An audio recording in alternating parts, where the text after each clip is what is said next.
Great. Okay. Good evening, everybody. You can all hear me? I can only see 3 people, so please put your thumbs up if you can hear me. Fantastic. So, good evening. My name is Atia Gole. I'm Equality, Participation and Partnership Manager at Children's Services. You can unfortunately hear the pinging as people come in because I have not muted myself, but it's a good sign. I want to open this evening, which is titled Resilience in Adversity, a conversation with Black, Asian and minority ethnic people. I was asked to chair by DRI Director Mabrak Gabrawaldi in response to Black and Asian minority ethnic people's concern about how BAME people were being affected by COVID-19. Before I carry on, can I please ensure that everybody has turned their mic off? And in fact, it would also be better if you turn your camera off as well, because that does affect the ability for everybody to hear and see the presentation. So just please make sure definitely that you are muted. So I'll say again, I was asked to chair by DRI Director Mabrak in response to Black and Asian minority ethnic people's concerns about how Black, Asian minority ethnic people were being affected by COVID-19 and the concern about the murder of George Floyd by a police officer. We spoke about how many BAME people in Sussex felt that they wanted their experiences acknowledged and the opportunity to demonstrate their strengths and expertise. So I was honoured to be invited to chair and facilitate that engagement. And as a representative of Children's Services at East Sussex County Council, I've taken that on. So my role today is to introduce, to explain how it will be structured. The session today will be structured as follows. There will be a series of speakers and an open chat. So please do put your comments along the side. And I, as chair, and with the various directors and staff at Diversity Resources International, DRI, will identify and highlight those key points made. There'll be a few minutes discussion after each main presentation. So to housekeeping, next slide, please. Around the housekeeping,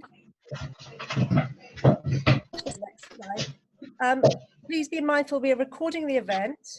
So wherever you are, make sure that you are staying where you're sitting and talking. If you wanted to about confidential things in relation to the chat, please use the chat section to share your views. People might be sharing sensitive information. Please respect the privacy in the chat. And most importantly, please, when expressing your views, be mindful of how others might be feeling about them. We are talking about issues that affect people emotionally. We have our own personal experiences. We have our own responses in relation to feeling uncomfortable about these conversations. So please be mindful of yourself and of others. My role is essentially to facilitate the speaking. It is a listening event. And most importantly, to keep things on time. So you might find me sometimes being quite strict about making sure that people are keeping to time, but I'm hoping you will bear with me on that so that we can get through this evening's wonderful program. Final thing, please be aware that there might be technical glitches. We have got contingency plans, so please bear with us, but we do have contingency plans if things go not to plan. So first of all, I want to introduce Mamta from DRI, who is going to officially, as the host organization, open the event. Mamta. Okay, thank you, Atia, and welcome everyone to this event. I wanted to represent DRI on behalf of the organisation. I have to say, first of all, that the organisation was founded 16 years ago by Mabrak Gabrawaldi and Dr. Yahya Zara, both of whom are speaking today. They had this vision to build capacity locally to equip the BAME community with the necessary survival skills. But also remembering our roots, they've been helping local organisations in Africa to develop their skills as well. So thank you to all of you for joining us in this conversation, which was really their inspiration. On very limited resources, DRI has over the years coached and mentored, trained, advised and developed individuals and organisations to better understand systems and break down barriers to cohesion. A particular focus has been to train interpreters to become bilingual advocates, helping families to access critical local services, particularly those whose English language skills were not adequate. I've only just joined McBrack and Yar in their work, and I'm already in awe of their achievements so far and their continuing passion. So I look forward to carrying on with this journey. Can I have the next slide, please, Alejandra? Thank you. So the vision for this seminar was McBrack's, and it's quite ambitious, as everything McBrack does is. I think what we recognised was that with the COVID-19 crisis and the recent resurgence of the Black Lives Matter movement, what we could see was a highlighting of existing stresses and strains, acute and chronic societal failures. DRI felt it, with all its contacts in this community, it was important to provide a platform to allow voices to be heard directly. And we're very grateful to the NHS and East Sussex County Council for supporting us in this endeavour. That so many are attending today's seminar, I believe we've got almost 150 registered, speaks volumes about the times we're living through. With its long history of working with communities in Sussex, DRI would like to share some of the experiences, but also showcase the people that we know who are already leading to reduce disparities, inspire with their creativity and entrepreneurship, and signal also that our younger generation has something to say too. In sharing our experiences and voices, we invite the many important actors listening to this event tonight to join us, to engage with us, to clarify the issues, review progress, and reset the discussion to enable us to continue to address inequalities, but also set a new sustainable path that recognises the substantial contribution that BAME communities make to the fabric of our lives in Sussex. I'm going to leave it there, but I will come back to that issue later on and give you more of an insight into DRI's strategic goals. But for now, it gives me great pleasure to hand over to Grace Nichols, a Lewis resident, an award-winning poet of international renown, and also someone who has left a legacy in Britain with her poetry, which is now studied by school children up and down the length of the country. So Grace, my great pleasure to hand over to you.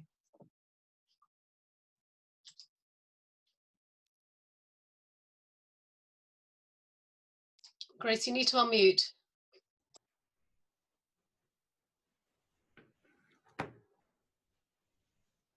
Grace, are you able to unmute, or if? Yes, I've just unmuted. Super. We can hear you now. Okay.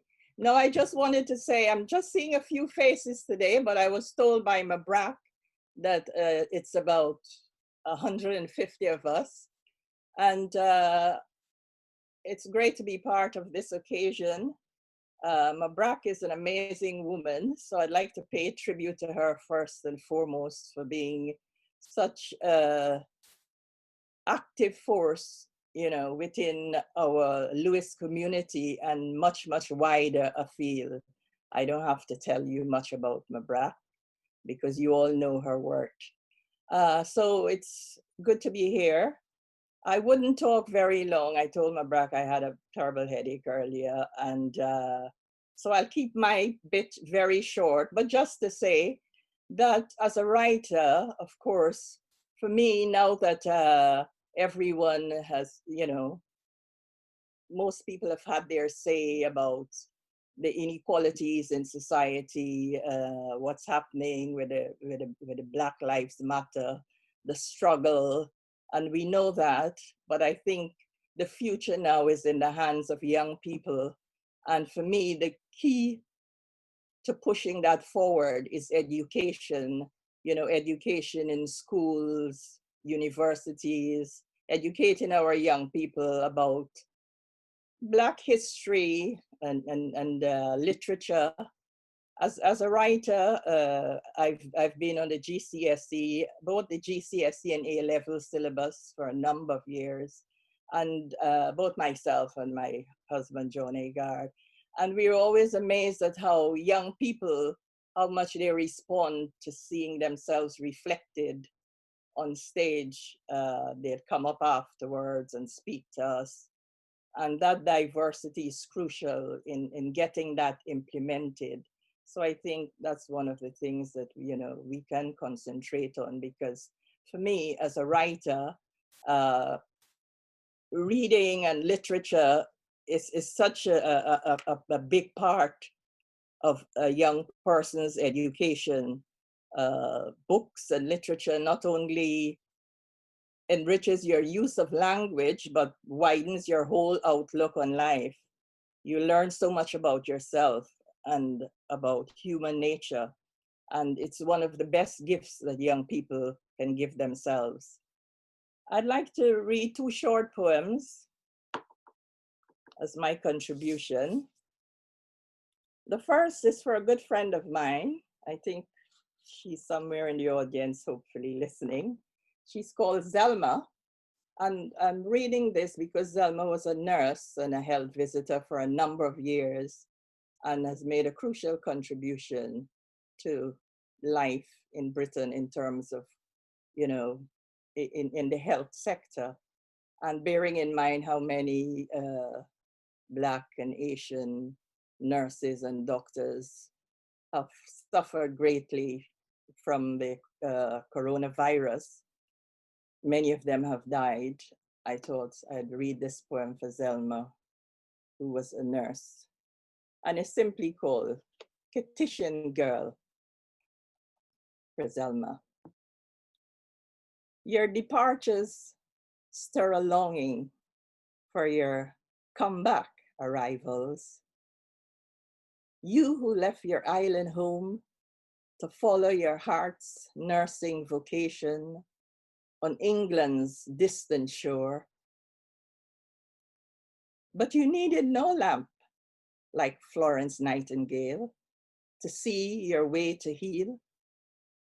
No Crimea like Mary Seacole as you scale the rungs of duty with a smile to console the snow. Petition Girl, we marvel at the ease with which you juggle the love of your 2 homes, bearing generous witness, loyal to both sides of Atlantic. And then there's another one I wrote just before the first lockdown was lifted. This was written around May, in the middle of May, around May 12, 13. And I've called this poem simply Harbor. It was the time I was missing my daughters, whom I hadn't seen for a while, because we were all observing strictly the rules of lockdown and not meeting and hugging and such like. And it inspired this poem called Harbor. When it's all over, and hopefully it will be over, I'll probably look back and miss this strange web of our togetherness. The impromptu arias at windows and balconies, the orchestras of pots and pans and hands, beating a metronome of gratitude to keep airborne the spirits of our nurses, doctors, all of our care workers. The live streaming of ballet dancers pirouetting trickily around their children, now like everyone at home. All the WhatsApp calls and video links from friends and relatives.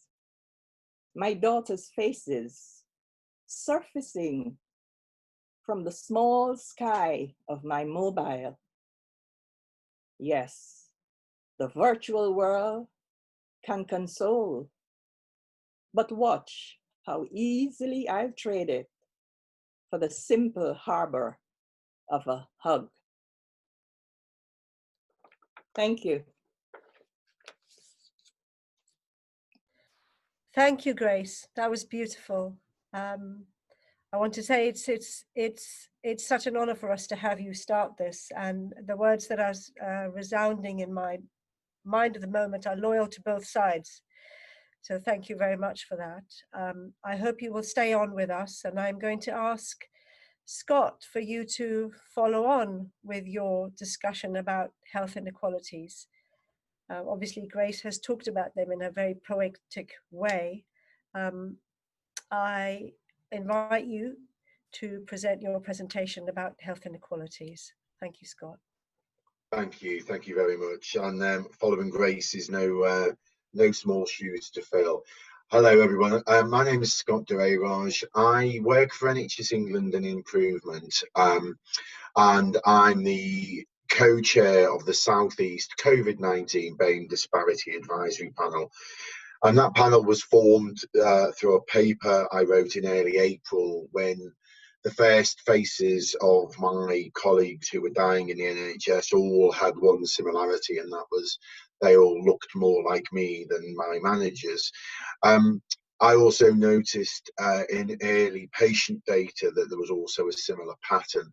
We're very lucky in the Southeast. Our regional director, Anne Eden, is very proactive, and she asked me to set this group up to address change and address plans for our population and our staff. And we're really lucky in Sussex that Adam Doyle and Lola, who I know you've got later, wanted to be a leading pilot for this work.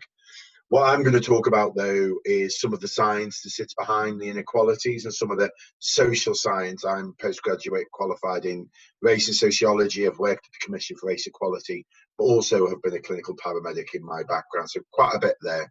So I'm just going to move on to my next slide, if I may, because I've only got 10 minutes, and this is normally a bit of a half-an-hour presentation, so you'll have to brace yourselves, and if there are any questions, please put them in the box, and I'm going to try and respond to them.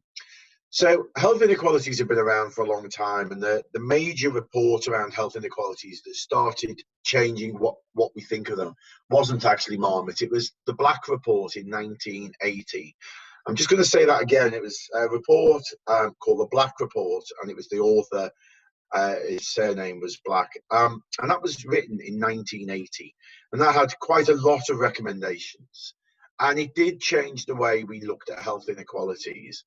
We then had the Aitchison report and many more following, all with an equal number of recommendations.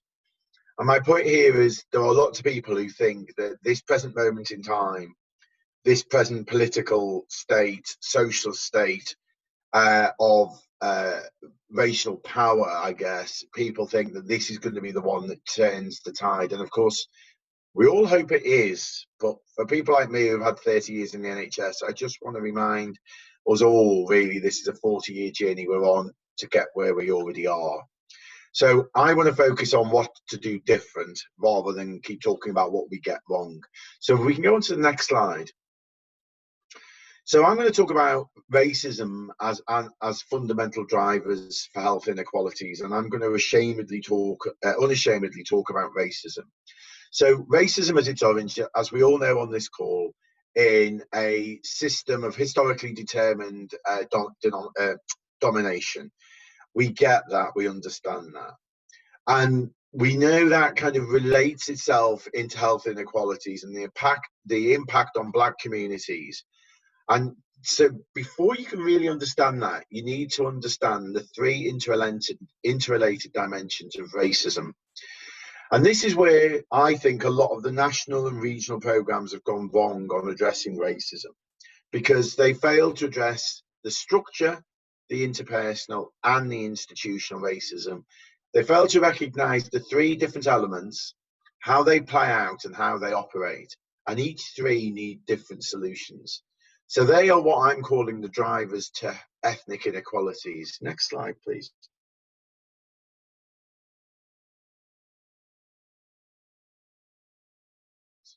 Thank you. So if we talk about structural racism, first of all, what I'm going to ask people on the call to do is we need to stop thinking of racism as an act or an incident. When people think about racism, the picture they often get in their mind is depending on how old you are, it might be the person with a skinhead and bother boots and the National Front tattoos or swastika tattoos. For others, it might be the EDL and those kind of things. But actually, that's really unhelpful. It's unhelpful for us as a black population. It's also equally as unhelpful to the white population, because those images, they drive the white population to want to distance themselves from racism. And we saw this in Black Lives Matter. So 30 years working in the NHS, I say this openly, I've probably only got 15, that's 1-5, senior white allies. They're proper allies, not people who tweet the right thing, but these are people who do the right thing. But when Black Lives Matter hit, at the same time, it was becoming clear that 65 to 75% of the NHS and social care staff that died were BAME. There was a huge rush from the leadership to distance themselves from racism. And we see it all the time. So let's think of racism as a structure. It's not an act, it is a structure. It's a structure that we in the United Kingdom are all born into, every one of us. If we can agree that, the next phase is you need to understand that that structure of racism means racism will be implicit within you, not unconscious. So unconscious bias is a 20-year-old American theory that has been debunked as being largely a failure. So let's not go down old research and old models and rename unconscious bias or name prejudice and unwitting prejudice and all of those things. Let's just not rename them. But let's say that racism is a structure. You're born into it. Racism will be implicit in you. If you can agree all of that, then you just need to agree that you are part of the racist structure. And if we can do that, the next step is you just have to ask yourself, have my decisions today reaffirmed the racist structure or diminished the racist structure? And that is as easy as it is dealing with racism. So all those people that talk about it being really complex, if you understand these three elements that drive health inequalities through racism, you just need to understand that racism is a structure that you're born into, you are part of. You know, it's a bit like people say, oh, I'm stuck in a traffic jam. Well, if you're in a car, you are part of the traffic jam. And just like saying, oh, that was a terrible racist incident, we are all part of that racist instance and the racist structures that we see. So the structure of racism talks about the different impacts of a number and cluster of institutions or community or a society, from media, etc. So that's the structure of racism. Those things we're born with that are feeding us all the time, that makes that woman clench her handbag because I'm walking up behind her, makes that security guard follow us around the shop in Lewis. The next one is institutional racism. I'm going to come back to interpersonal in a minute. Institutional racism is really important. Lots of people think that came out of Macpherson. You know, remember Macpherson that did the inquiry after the murder of Stephen Lawrence? It goes back to 1967. So again, here we are in 2020. And this talks about the practices, behaviours, policies, cultures in an organisation that adversely affect BAME people. I use BAME and I use black and I use BAME. I grew up with talking black as a political context. So those people who have a shared experience of racism. So institutional racism can be seen in the NHS, for instance, in our workforce race equality data that says black people are sometimes 3 times less likely to get a job than white people. It shows us in the recent research that came out for Sussex that said if you were BAME, you were 10 times more likely than a white person to be stopped and searched. These are really important things about how institutions individually impact. We also can see through health inequalities. This brings me on to the last bit, and probably the most important, interpersonal racism. Now, let's try not to think about this as those huge acts of racism. Interpersonal racism is its most damaging and most disruptive when it's shaped in the way of white privilege, white fragility. White fragility is when we might raise an issue of racism. The white person feels quite fragile, feels racial stress. They're not used to racial stress like we are. So what happens then is you end up getting defensiveness, that you get tears, and there's a whole piece of research called White Women's Tears, which is worth reading up. And what happens is black people often end up comforting those people. So that kind of creates a situation that before any black person will raise an issue of racism in an organization or in a situation, they go through a bit of a mathematical judgment. What will happen if I raise this? If it's a manager, are they going to think less of me, and am I risking my job? If it's in society, am I going to receive violence as a result? And you go through this whole mathematical adjudication in your mind before you decide what you're going to do. But interpersonal racism is really important to see it as part of those structures. So you've got structural racism, interpersonal racism, and institutional racism. Can I have the next slide, please? So yeah, actually we'll skip this one because this is a bit long. It takes a bit longer to explain. So if we can go to the next one, which is, it says conclusions. Sorry, that's it. So racism, we know, is fundamental drivers which is observed in ethnic inequalities in health. It's important to address in the ways that you're addressing the structure of racism, interpersonal racism, and institutional racism, and how it operates and how they constitute each other. Structural conditions of socioeconomic disadvantage and interpersonal experiences of racism both increase poor health for BAME people. And this is where we start finding why are BAME people more likely to die of COVID? So we're more likely to hold jobs that are 0 hours contract. So we're less likely to stay at home when we perhaps should. We'll go out and do those 0 hours contract. More likely to be in frontline jobs, bus driving, taxi driving, etc., delivery driving, those kind of things. So all those kind of things, and those encounters with racism and those institutions, you know, school were more likely to be expelled from, police were more likely to be stopped and searched. If you're in London and you're a black man, you're 4 times more likely to be tasered. All of these things have a huge impact. And it's termed weathering, and people may have heard of that. And it does lead to increased high blood pressure and all of those things, which we know is a huge risk factor for COVID. So institutional racism operates differently across different institutions.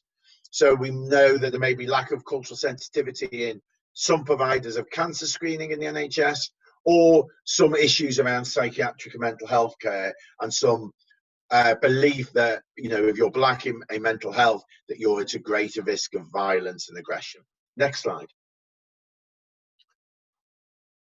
So I'm going to whiz through these because I'm conscious of time, but there's been little development in policy that addresses ethnic inequalities. There was a belief that if you deal with poverty, you'll deal with race. And if you deal with poverty and people who are poor, those people who are black and more likely to be poor will also receive the benefit. That's failed and not been true because we failed to acknowledge and understand the way that structural racism and institutional racism are applied in society. We know that economically the BAME population received it worse during the recession. We also know that some of the housing policies disadvantaged some BAME people with regard to bedroom tax, saw them moving into smaller houses, and when they got older and they get extended families, etc., it's then classed as overcrowded. Now, my computer's just frozen at that point. Can you still hear me? We can hear you, yes, carry on. Okay, sorry, I'm just logging back in. My NH computer's decided I'm back on, don't we? My NHS computer decided to go through security mode. So these are critical things about how all of these policies and structures and institutions affect BAME people. If we can go to the next slide.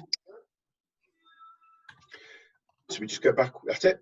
So this is just a regional piece. So this is the piece of work I've done for the NHS in the Southeast. So in the top centre, you'll see Regional Health and Workforce Inequality Advisory Panel.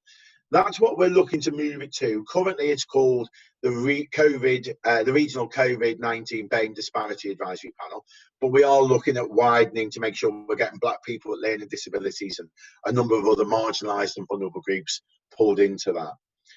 Below that in the yellow box, that's the systems that the Southeast covers. So this is the area this group I co-chair covers. So you've got Berkshire, Buckinghamshire and Oxfordshire, Hampshire, Isle of Wight, Frimley, Sussex, Surrey and Kent. So huge area. Kevin Fenton, who you may know, produced a public health report, which is really worth reading, that talked about the health inequalities, but also talked about, so it gave 7 recommendations. And I spoke to Kevin recently. He came to one of our meetings and he was asked why was there only 7. And he said 40 years of reports with recommendations. Some of those reports had 230 recommendations, none of which were delivered. I'm asking for 7. We can deliver 7. So what we're looking to in the Southeast is deliver, looking at place. So for instance, in Sussex, trying to work with our partners, voluntary sector, local authority as anchor organisations. So I've seen that term on your slide deck for DRI. And this is really critical. This is about using the power in our area to start addressing the structural discrimination. And you'll see I've even charted next to it whether it's structural, institutional, or interpersonal. We're going to have a plan around people, which is both population and workforce, because we've got some severe and serious health inequalities, workforce inequalities, as well as health inequalities. We're going to look at all of the policies. I'm going to have a focus on let's deliver 3 or 4 things well, not try and do 500 things really badly. And then the last thing is about system assurance. The NHS has a lot of assurance, which I'm not going to bore you with, but I've come up with a plan of how we can do assurance to reduce health inequalities. Next slide, please. Scott, can I just ask, we're slightly running over 30 Okay. seconds. Yeah, we're nearly done. We slipped through that at anchor organisations, slip through the next one, I think, as well. Yeah, go through the next, that one. We're nearly done, don't worry. And the next one. Okay, so this was the plan that we've put in place. So we've done a bit of a system fix. We're having a review, designing a new strategy, and then we're going forward for a health inequalities plan from January. If we go to the next slide. And that's it. Sorry, I know this is a half-an-hour presentation to do in a few minutes, but I knew I'd get there. No, thank you, Scott. I would have jumped in a bit earlier, but the comments I was reading in the chat meant that people were, you know, really welcoming the details. So I let you speak on. It feels a bit rushed. I don't think we have time to respond to any of the questions. I want to say to people, please keep them coming in. We will be doing a summary document at the end where we will be identifying the issues, questions, and concerns raised. And everyone, including Scott and all the other speakers, will be involved in pulling that together and being able to contribute. So I would like to move on now to Lola. Thank you, Scott. That's fantastic. The comments are just so good. People are just so pleased that we're putting that in the context of health inequalities. So Lola Banjoko, she is Managing Director at Brighton Hove Clinical Commissioning Group. I had Lola speak last month. It was a very powerful presentation. So Lola, without further ado, I'm going to carry on over to you to talk to us about the work, your work and your personal reflections. Thank you very much, and thank you very much for having me here. What I'll do is just a few minutes talk about obviously my experience and what we're doing in Sussex, building on what Scott said. So first of all, obviously I'm a clinician by background, worked in the healthcare service for a number of years before I went into management. And even up till before we went into COVID, I would say that regularly you come across, you know, acts of racism, whether they're deliberate or not deliberate. And over the course of my years, I say to people that I have developed and I've become like an onion, where you develop layers upon layers, you know, to protect yourself and to just ignore what happens, noting that you can't change them. But recently, obviously, and Scott mentioned Adam Doyle, I did come across a number of, I would say, overt racist behavior in Sussex. And once Adam found out about it, decisive action was taken. that actually led me to believe that there are people who do get it and how we work with them, and therefore be a lot more open in some of the things that I do speak about, because I have the belief and experience that somebody addresses them. Examples of some of these things could be, people think that because I'm an executive managing director, I don't encounter sort of racial behavior. You sit around the table and there's something that decisions that are going to be made that are clearly not right. You express your opinions and you then look around the room and you notice that people just wave on and continue the conversation. I ignore. What do you do when you're in those sort of situations? You either keep quiet, but when, if that goes on for a while after, you just think nothing is going to change. But there are times when I've learned that actually I do have to have some very strong, honest, uncomfortable conversations. Conversations where I will say to people, well, actually your attitude was wrong. I'm not sure, let me tell you the impact it had on me. And by saying that, like Scott said, people don't want to be confronted. I'm not saying it in an aggressive way, but I'm saying it because I'm beginning to understand that not keeping quiet actually means it's permissible. And correcting it when it's done begins to make people understand it is not permissible. And as a leader in the NHS and in Sussex Health and Care Partnership, it is my responsibility to do that. Obviously, when COVID struck, I would say the pain that people felt within the community was, it was really, I mean, over the weeks, because a number of my friends, one or two people I know actually did pass away as a result of COVID. And the pain, and then you look at your WhatsApp messages, you keep on seeing RIPs from various, groups. That pain just started getting, the anger increased. And then what I think for me was what broke the camel's back was the George Floyd incident, because my brother lives in Minnesota. And my brother has a son who looks exactly like me. And it's always painful when he keeps on telling me he has to educate his children that their role is to make sure the police feel safe.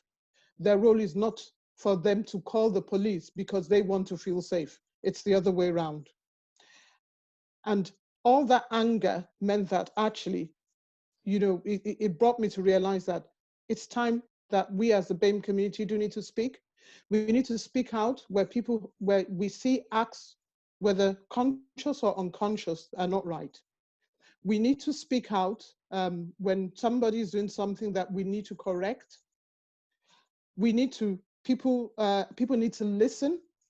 There are a number of things when I say, are you listening to what the BAME staff are saying? Or are you assuming? And there are a number of things that, for me, I think in terms of the way forward is, when we see things that are not right, we need to speak. Sometimes, and we also need to make sure that people in leadership positions actually are aware. And I said recently to somebody, drop an email to the chief exec. They need to be aware of it. Scott said something earlier on about we absorb the responsibility and we absorb it.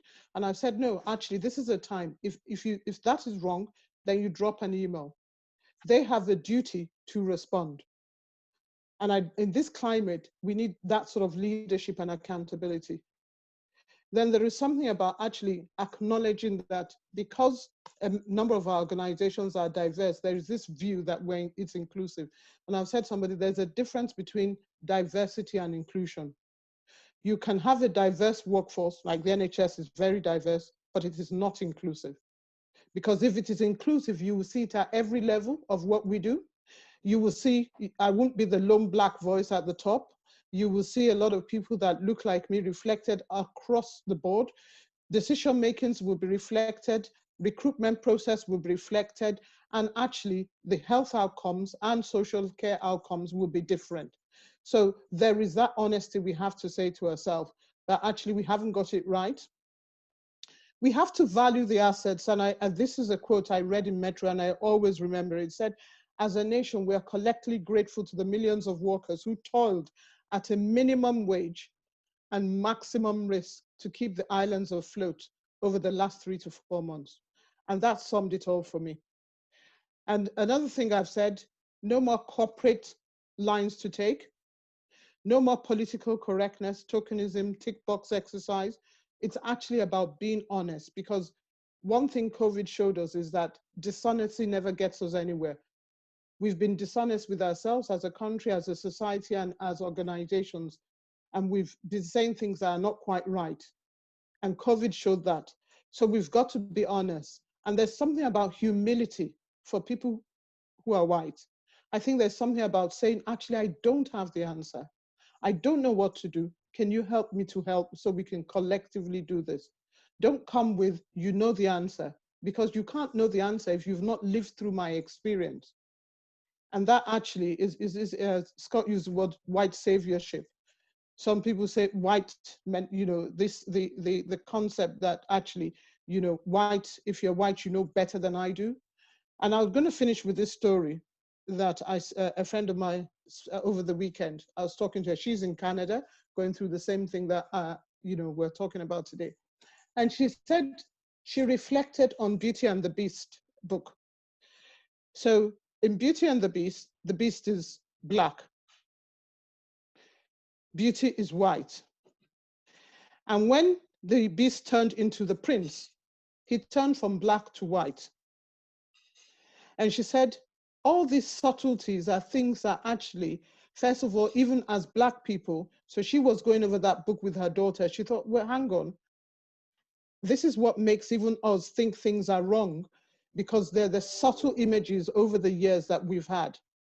And it reinforces a negative view, and then the other view in terms of white is superior.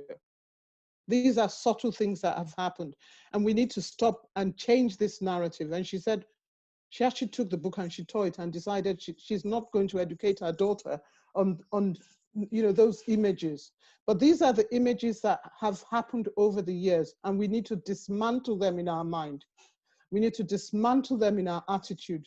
We need to dismantle them in our behavior.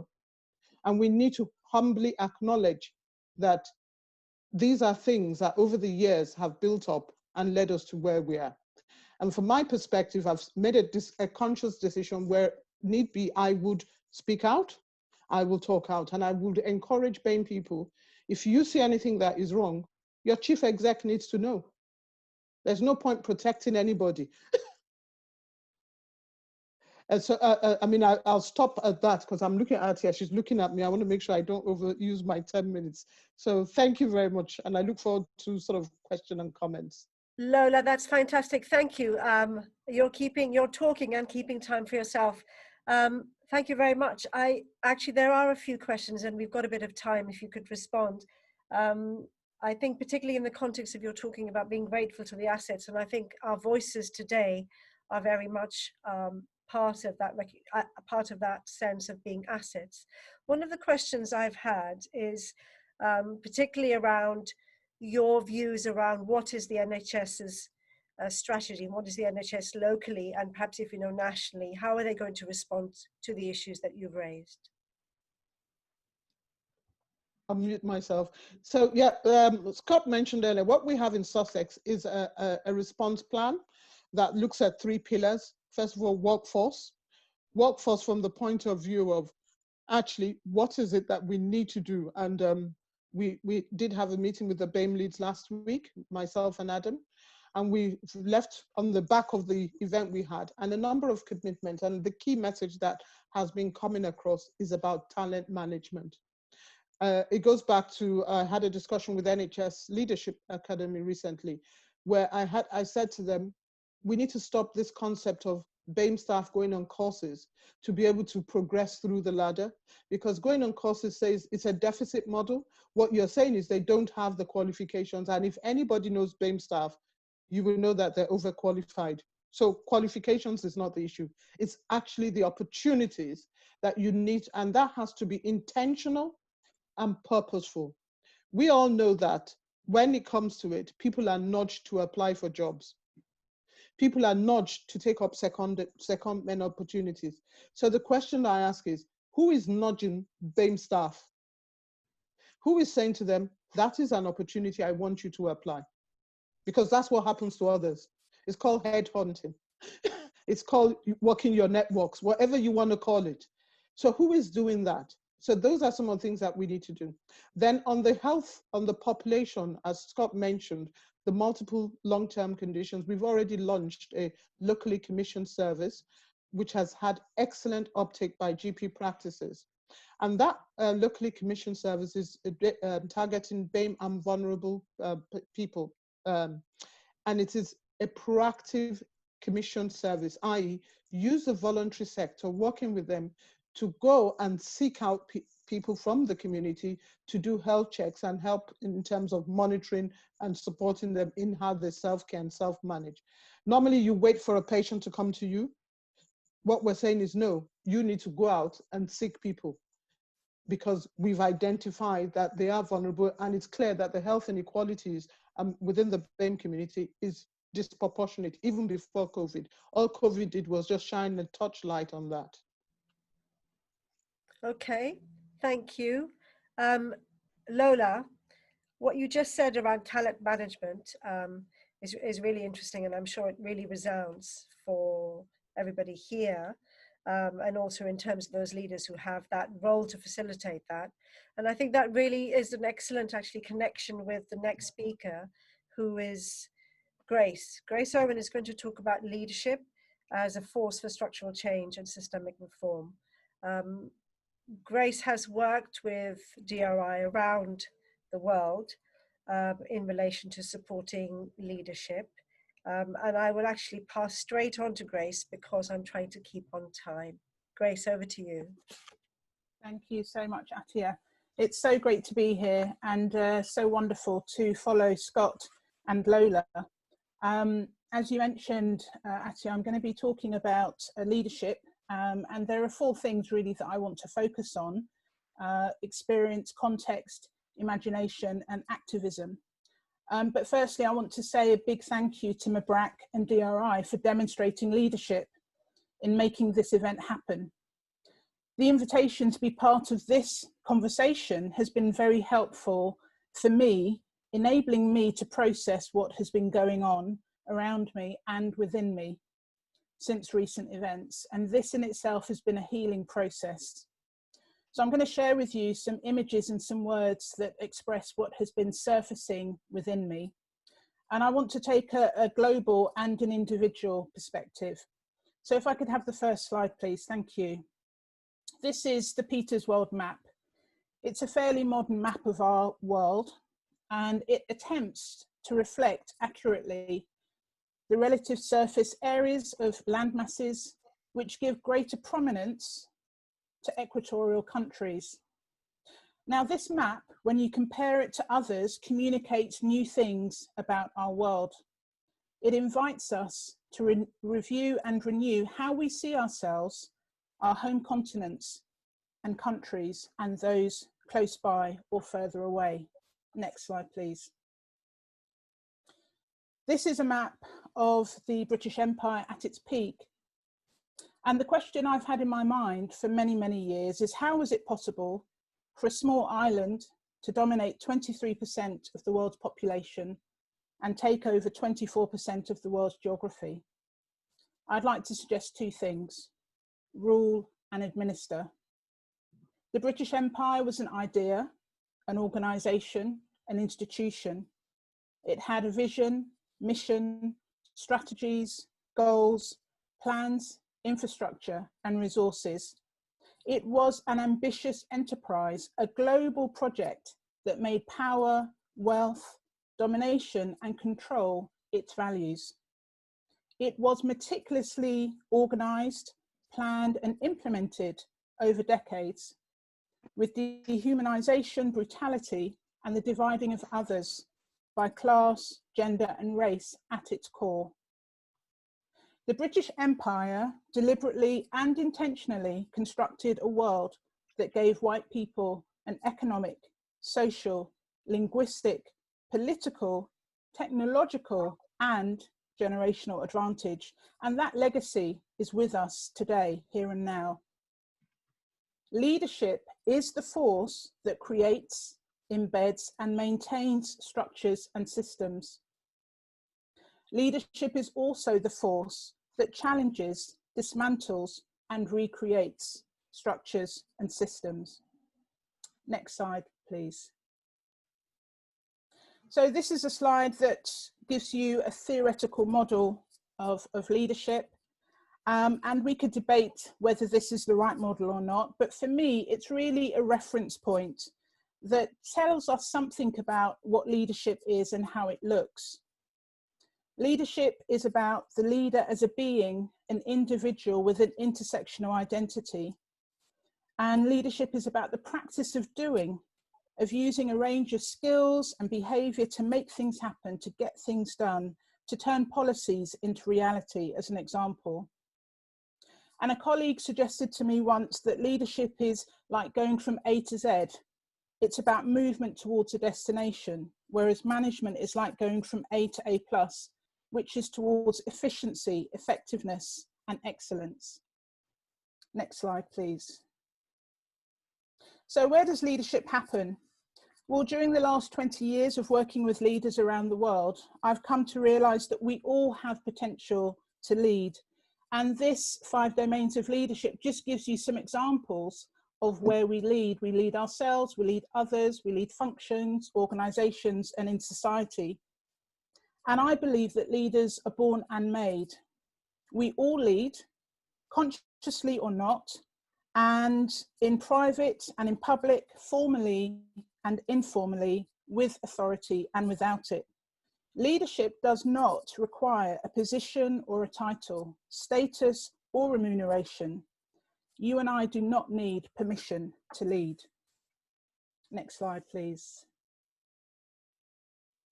So I'm going to talk a bit about experiences.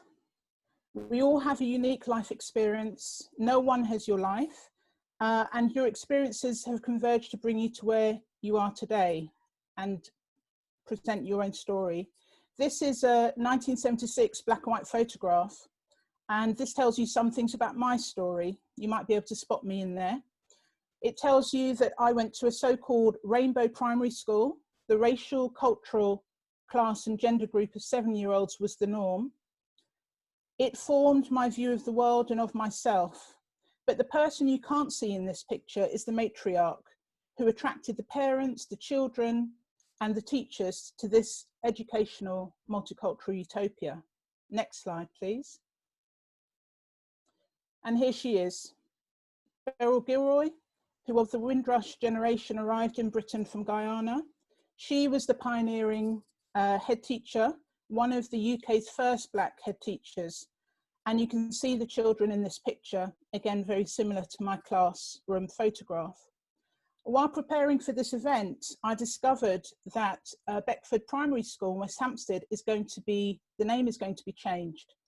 And it's going to be changed in honour of Beryl Gilroy. And this is because Camden Council is reviewing all public buildings, memorials, and place names to see how they honour historical figures involved in slavery. So I think this is a really good example of where a council can step up and actually begin to make the change that we all desire. And that, of course, will send a message for future generations. So a question for all of us as leaders is, what was our early life experience, and how has our story informed our leadership style and where we exercise leadership? Next slide, please. I love this quote by James Baldwin, and I think we've already heard this said already by Lola and also by Scott. I think the world is really going through a massive facing at the moment. And for leaders, one of the key things that we have to do is to have self-awareness. We have to face ourselves. We have to face ourselves with honesty and humility. We really have to look at who we are as leaders and the impact that we have on others. So a question for all of us is, how is COVID-19 and how is the Black Lives Matters context, how is this context shaping our leadership? What is it going to motivate us and encourage us and drive us to do differently, or indeed to carry on doing the work that we're already doing? Next slide, please. This quote for me, again, is so fundamental for leadership, for us to be effective, to do the work of changing systems and reforming, changing our structures and reforming our systems. And this quote really speaks for itself. It's taken me years to really get the idea of putting on the oxygen mask for myself before helping others. I'm a British Ghanaian, a younger sibling, a Christian woman. I'm a wife and a mother, and I have been socialized and conditioned to help others, often at the expense of my own needs. But slowly I'm learning that my life matters, that I'm not disposable, that my life is precious and priceless. So leading yourself first is the step in developing your resilience. And I would ask all of you, what is your oxygen? What gives you life? What energizes you? What sustains you? Next slide, please. Imagination. This is a picture by the artist Frank Bowling. I went to his exhibition last year at Tate Britain. And for me, this is just one of many images that encourages me to continue to be creative, to use my imagination. And if we want to envisage something new, if we want to have the vision of our societies, our communities, our institutions, our organizations, like Frank, we have to defy categorization. Like Frank, we have to experiment with color. We have to be bold and wild with our imagination. And like our parents and our grandparents and our ancestors, we have to dream of lifestyles and communities where the impossible becomes possible. What future are you dreaming of? What in your imagination seems impossible? And the last slide. I wanted to share with you that what's already been talked about is the importance of really decolonizing our minds, of really becoming aware of our own values, our own beliefs, the things that we hold, the behaviors that we express. And a book that I really want to highly recommend is The Good Immigrant. I'm sure many of you have already read it. If you haven't read it, please read it. I've listened to it on Audible. And when you actually hear people telling their own story, it's so life-changing. And I think what I love about this book is it speaks to the nuance of race and racial justice that we're not hearing, I think, in the mainstream at the moment. But I would really encourage everybody to create their own curriculum. There are so many resources out there at the moment. And these are just some of the places that I go to get information to help me to challenge my own thinking, but also to shape my future behaviour. And I'll finish with a quote by Maya Angelou, who says, "Do the best you can until you know better. Then when you know better, do better." We are the leaders who are the force needed for structural change and systemic reform. It begins with us. Thank you.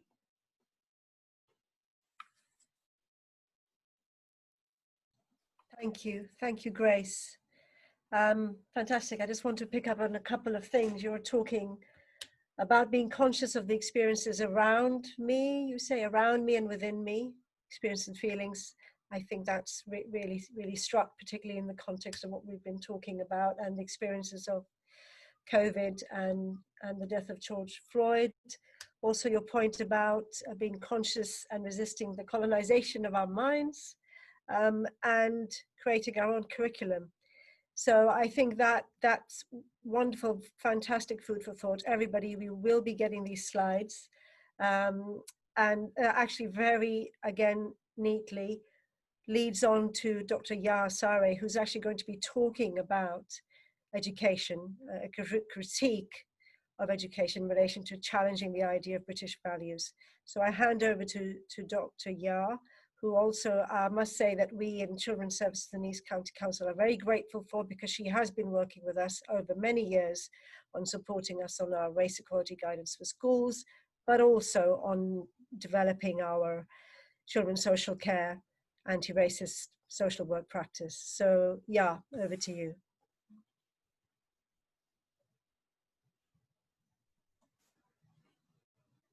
Thank you, Atia. I hope everyone can hear me. Wow, follow that. I mean, these presentations have just been music. They've been so powerful.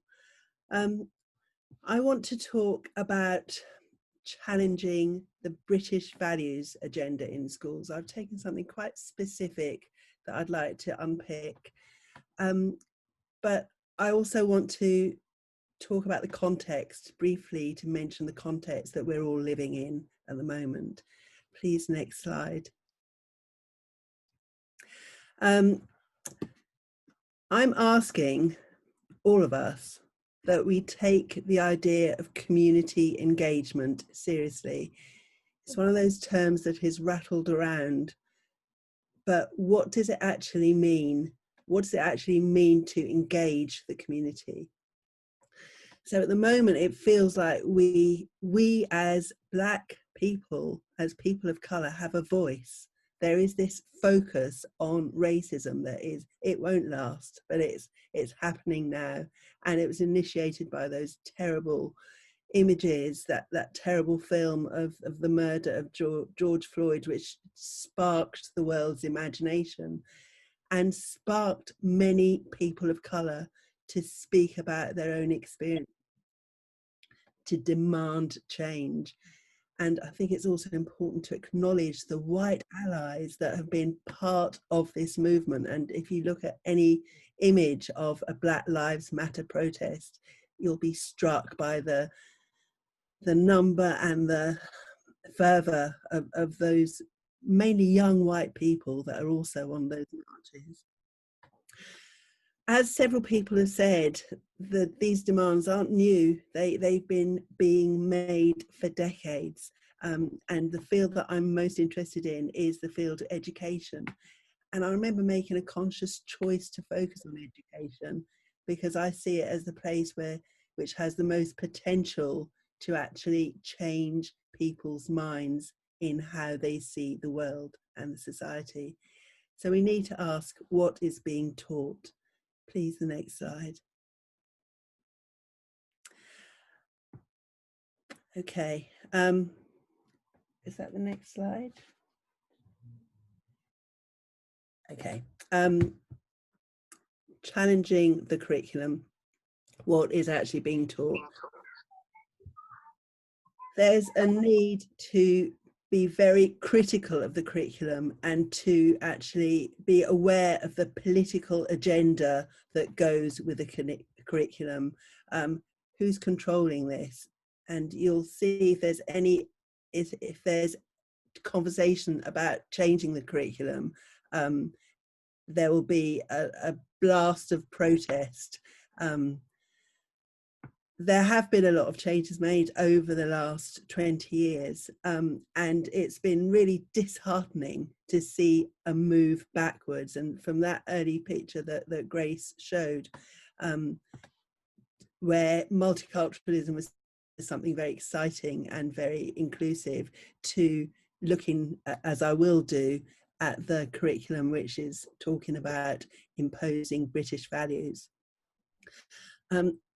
Grace recently sent an email, Grace Nichols, about the Black Curriculum campaign.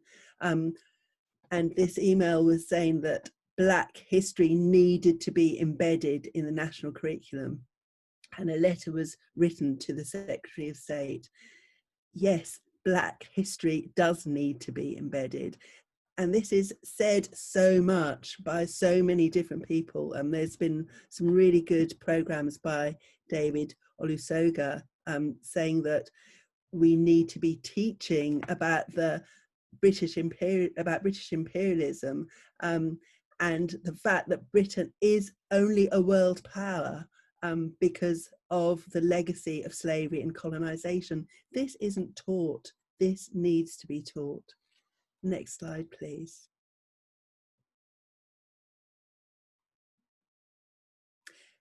I think you've gone on too far. Okay. So let's talk about British values. So why is British values part of the curriculum? Why are British values being taught? We'll go back to Michael Gove in 2014.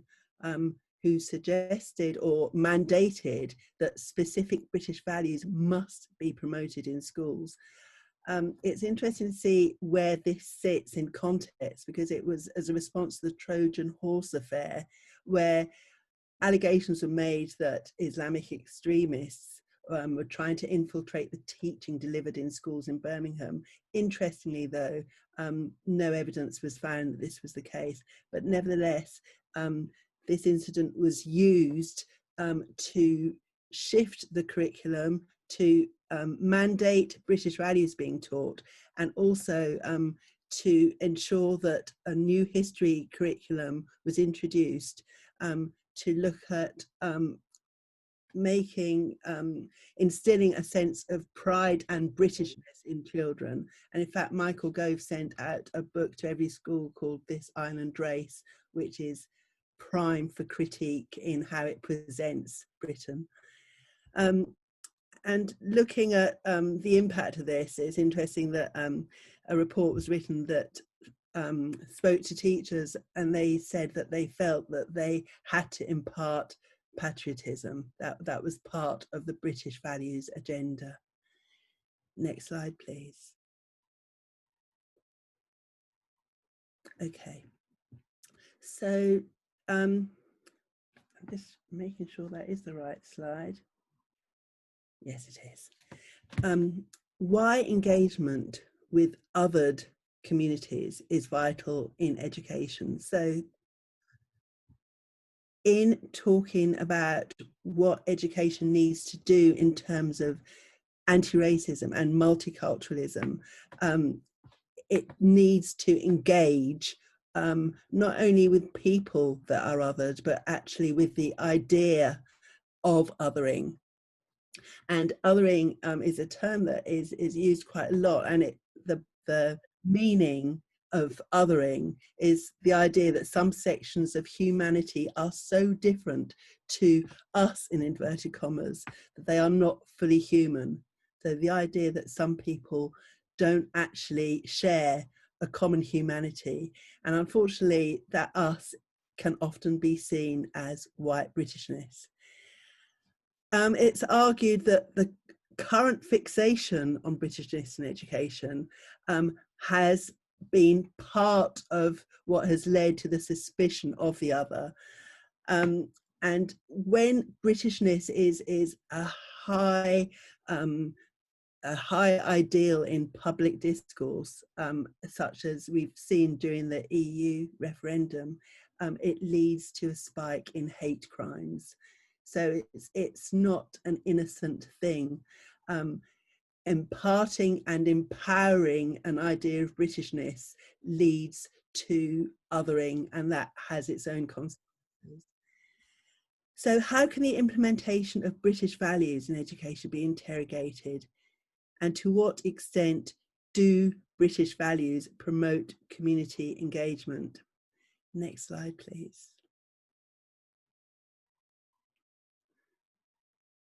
Alejandra, can you change the slide? I think you've gone too far. Okay, thanks. So let's look at the British values that have been selected by Michael Gove that need to be taught in all schools. So they are democracy, the rule of law, individual liberty, mutual respect. Probably nothing wrong with those as values. I'm sure they're values we'd probably all pretty much adhere to. The next one is much more problematic, tolerance of those of different faiths and beliefs. Personally, I don't want to be tolerated. I don't want my family to be tolerated. To be tolerated is to be put up with. It's a word that I think we need to challenge. But anyway, next slide. Let's talk about a case study. So I'd like to share this case study to speak about community engagement and to speak about these values and how they impact on some members of our community. And in carrying out community research a couple of years ago, I met a Muslim woman who was very keen to tell me about her family's experience of living on an estate. She had 3 children, all of school age. Her experiences were grim. They were really distressing. She had been the victim of a catalogue of racial harassment. For example, she had to put up with regular abuse being shouted at her and her children. She had her car frequently vandalised. She had dog mess thrown into her garden.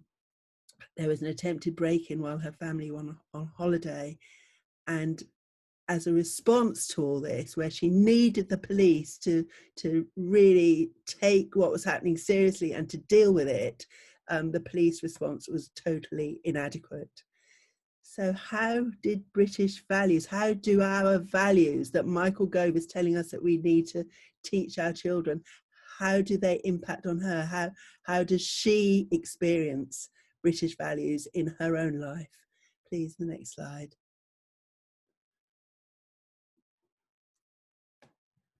So these are the values. So democracy, she was experiencing inequality. The rule of law, she was seeing the failure of the police to intervene in her serious issues that she was having to face. Individual liberty, this was a Muslim woman who had stopped wearing her hijab because of the abuse that she was receiving. She had no individual liberty. Mutual respect, she wasn't experiencing that. She was experiencing extreme Islamophobia. And tolerance, that term that so many people contest, she wasn't even experiencing anything near tolerance. She was experiencing total aggression. So these ideas of British values really need to be interrogated in practice. Please, the next slide.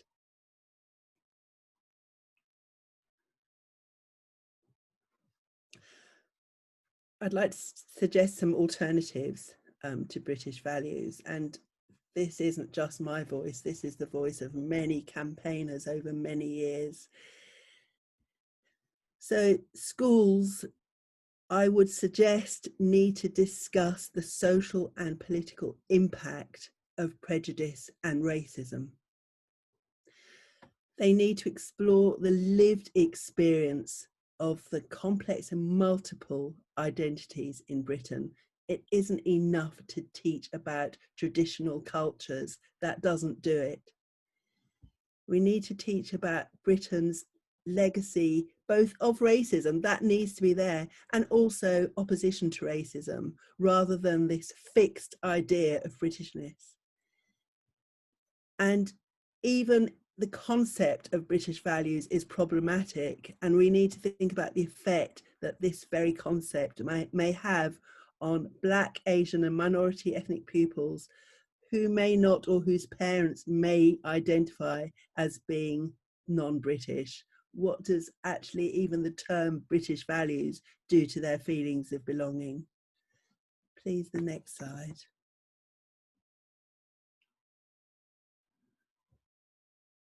And this is the last slide.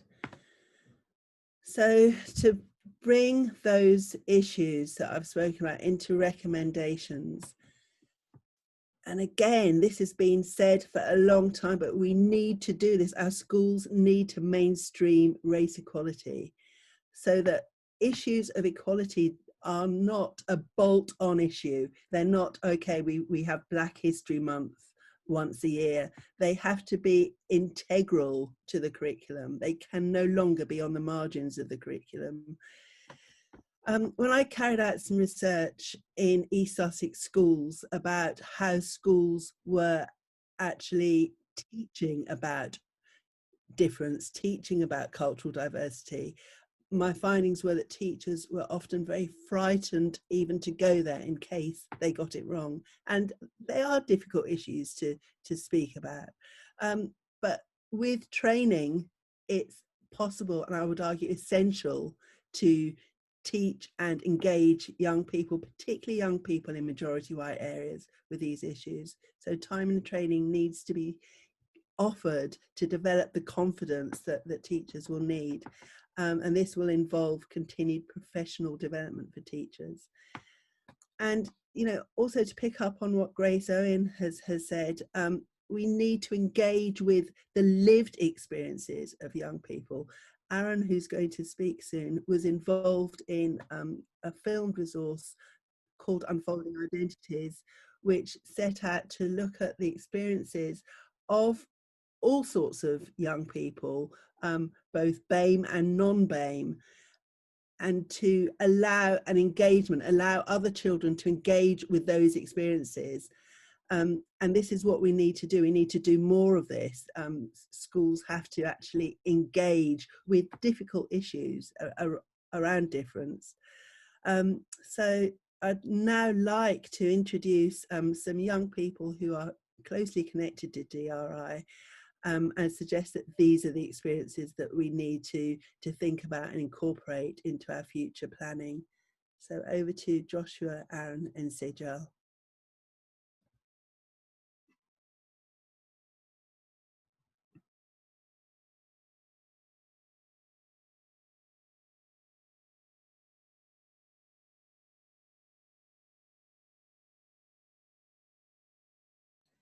I'm not sure who's starting first. Is it Sejal or Josh or Aaron? Hey Josh, your microphone's not working. It's Josh.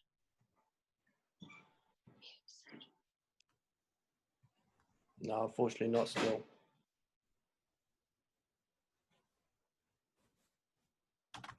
Still nothing, I'm afraid, Joshy. Not yet. There he is. Excellent. Sorry about that. Yeah, okay. so it's me first, and I was just saying thank you to Yara and thank you to DRI for putting this on and giving us a chance to speak on these issues. And my piece follows on quite nicely from Yara's, as I'm going to be talking about education beyond sort of primary, secondary, and university. And yeah, so as Yara said, it's really important that we teach people from a young age about these issues, and that's the job of primary, secondary, and university education institutions. But what about for those people that have left education and they've started their professional careers, or maybe they're in the middle of it, or potentially even senior managers?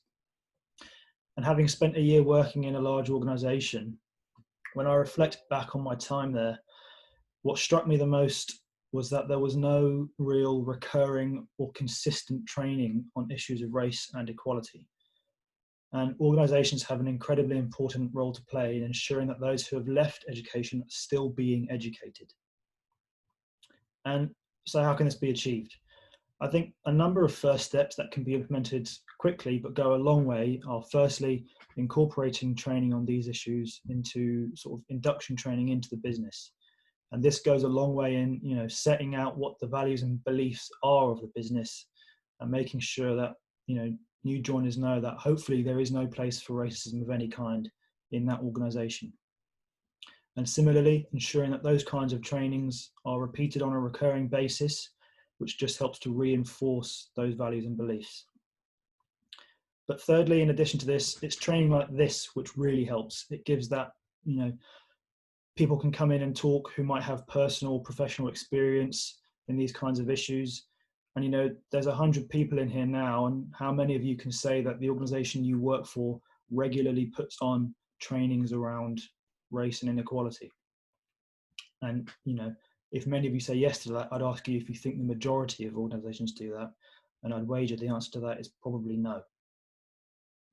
And I think ultimately it's a good thing if negative behaviours can be unlearned through training, but there's no excuse for racist behaviour anymore as a result of education. And it's really important that organisations know that they need to play their part to make sure of that. And so I don't know if there's any questions for me, but if there's not,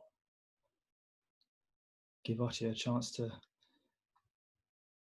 There isn't a specific question, and I might be a bit strict on them, so I think I should ask you to carry on. Okay, well, no, in that case, I'll introduce my brother Aaron, who's a business development manager for Vandy Language Services, is going to be giving us a quick chat about these new battlegrounds that we're fighting racism on. So thanks for listening, and Aaron, over to you.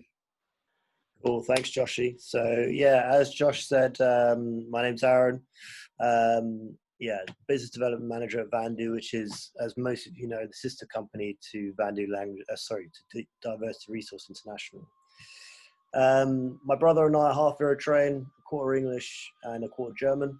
And so, yeah, what I'd like to talk about are these battlegrounds that I believe my generation will be talking a lot about in the coming years and months and years, I should say.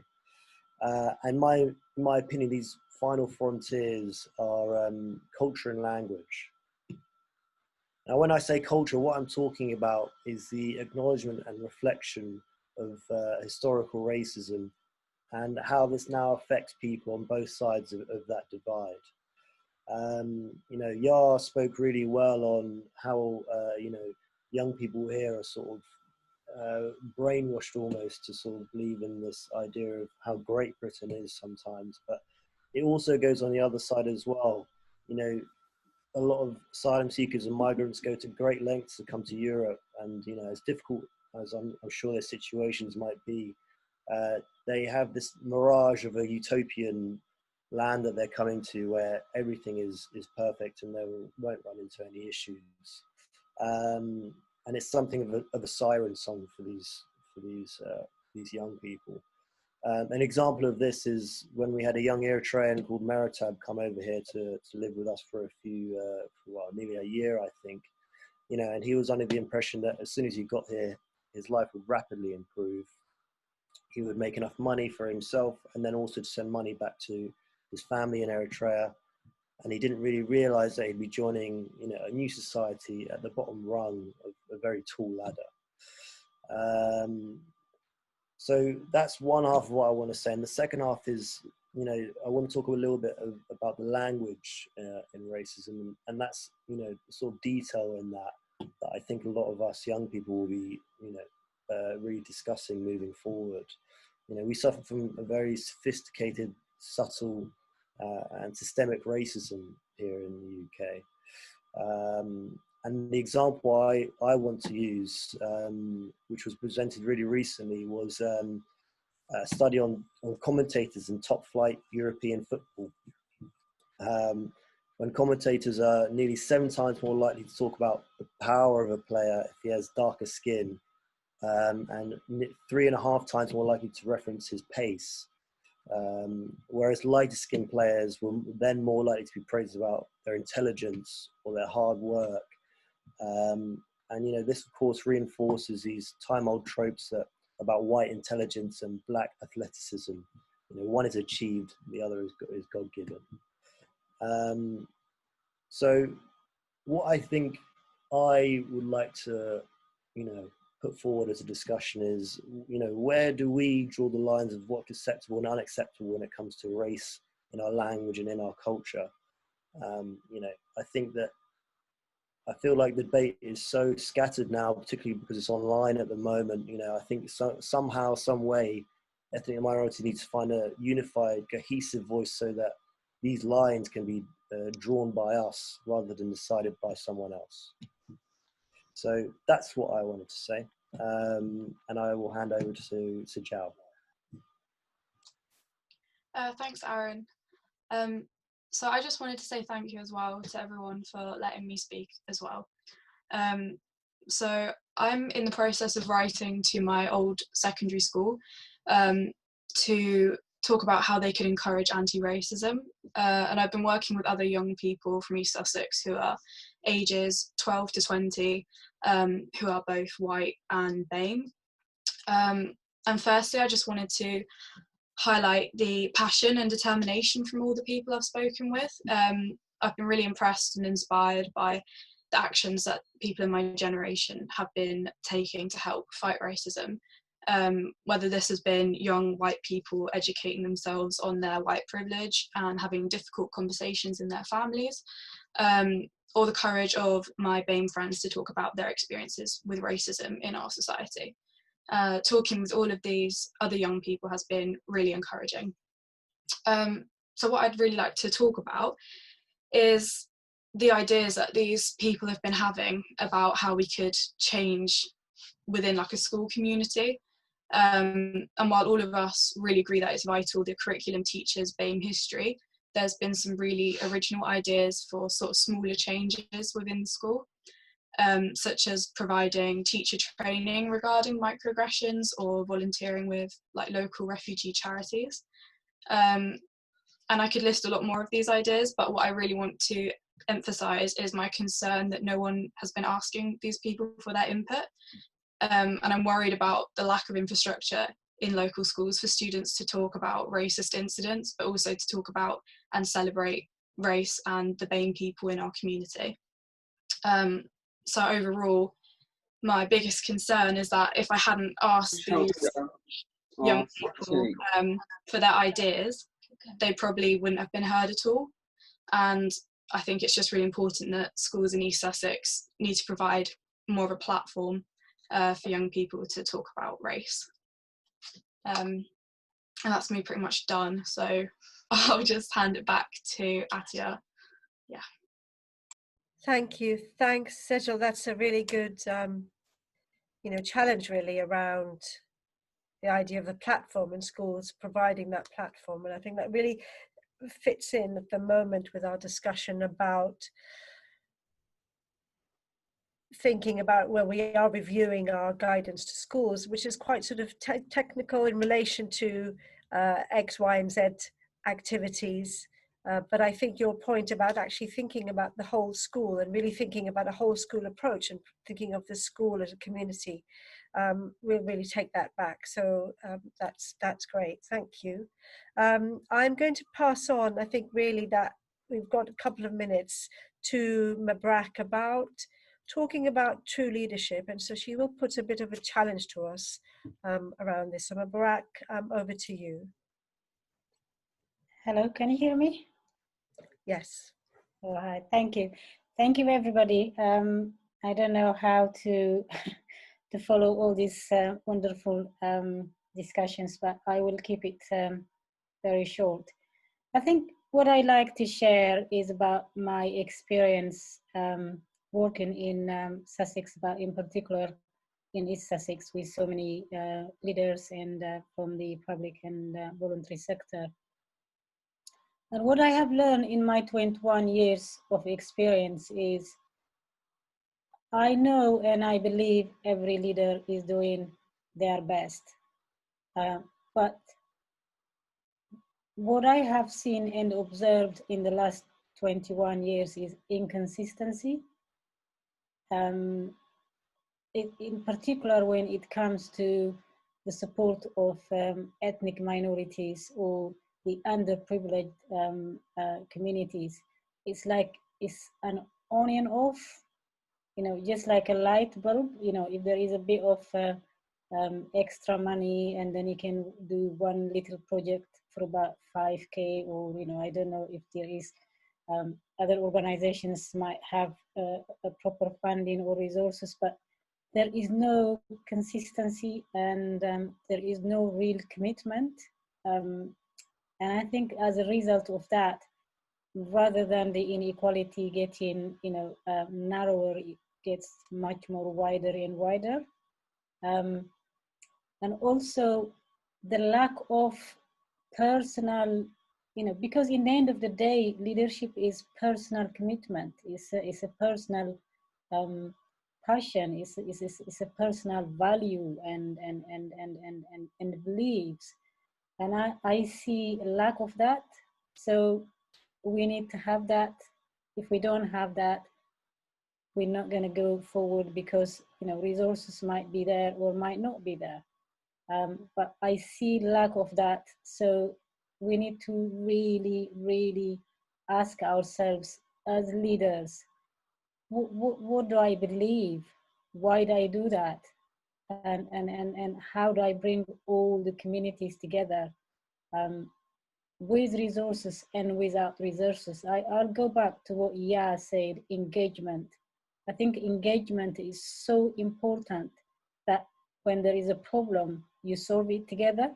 But I don't feel, probably as a leader myself, for setting up Bantu language services long time ago, and followed by DRI with Dr. Ya. I'd like to see that personal commitment with the leader from the leaders. that would solve a lot of, the lack of engagement. And the other thing that I want to say is bring into the health inequality and the Black Lives Matters. I think the Asian and Black minorities and countries have been always part of the solution to the UK problem. I don't believe they have ever been part of the problem themselves. So we need to go back to our history, that in fact, those countries and the people that come in from those countries are part of what the UK is now. It's part of the wealth, it's part of the inequality, it's part of the the health and economic disparity. And I think COVID has absolutely confirmed that in fact ethnic minorities are always part of the solution to the UK society's problems. And I think we need to remember that, and from that, BME communities should be as stakeholders. BME communities should be on the decision-making part of every organization, whether it's non-profit, whether it's public sector, or whether it's charity. And I will finish with that. I think together we can change this old historical challenge, but every leader have to ask themselves in an honesty, what is my commitment for this change? And hopefully we will come together to bring a sustainable change. So thank you. Thank you, Mabrak. I really hear you in that. You and I have been working together for quite a long time, and you are right in the sense of there are times when we work very well together, and as you say, Atia, you've disappeared, and then it might be that I'm working on other projects, and I think that's a really good challenge to us in relation to our roles. For example, myself working within the County Council and my sort of ongoing engagement, which is in fact my role. So thank you for making that challenge. Very gently, actually. You could have made it, even harder. So thank you. I'm actually going to take that idea around. I try to be less critical, Atia. Well, I think we can take it, but I appreciate your honesty, but I must say I know it is a criticism, and I accept it. Thank you. In the light of that, actually, I want to move to Kevin, and in fact, Mabrak has been having good conversations with Sussex Community Foundation around that support around how can we think about minority ethnic communities and really think about people as assets rather than always in that deficit approach. And Kevin's going to be talking to us, very about how encouraging people to come forward to apply for funds and be an active part of the community. So Kevin, if you're there, I haven't seen you, I'm hoping you're there, so yes, I will hand over to you. Yes, I'm here. Can you hear me okay? Yeah. Well, thank you very much, Atia, for allowing me to speak. It's an incredible honour actually to be here, particularly after hearing the incredible speeches and talks we've had from everyone. They've been really moving and powerful, and I'm really grateful for you to allow me to say a few words. I think I suppose I want to reflect a little bit on some of the things that people have said, because there's some things that really struck home for me. But I suppose first of all, I'd better introduce myself and say who I am and who Sussex Community Foundation are. I know a lot of you know us already, but we are a local charity that cover all of Sussex. Our job really is simply to raise money from local people and to give grants to local charities and community groups. And what we love to do most of all is to support small grassroots community groups, the kind of people like the speakers we've heard today who see a problem in their community and come together to address it. If you like, supporting leadership. But yeah, we love to see small organisations and great ideas. We like to support them from the beginning, and to see some of those grow is something that gives us great pleasure, really.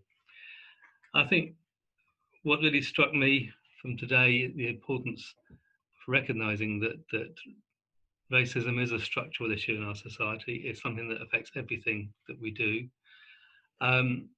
It brought into mind to me a conversation I had recently with a white friend of mine, talking about how we learnt about the slave trade in secondary school, and we were taught, actually the emphasis of what we were taught was how Britain ended the slave trade, you know, and how we were better than the United States because we you know, the British government banned it first, which is completely ironic when actually, you know, what's really been emphasised today is actually how the British Empire is entirely built on the slave trade that we created, and British society continues to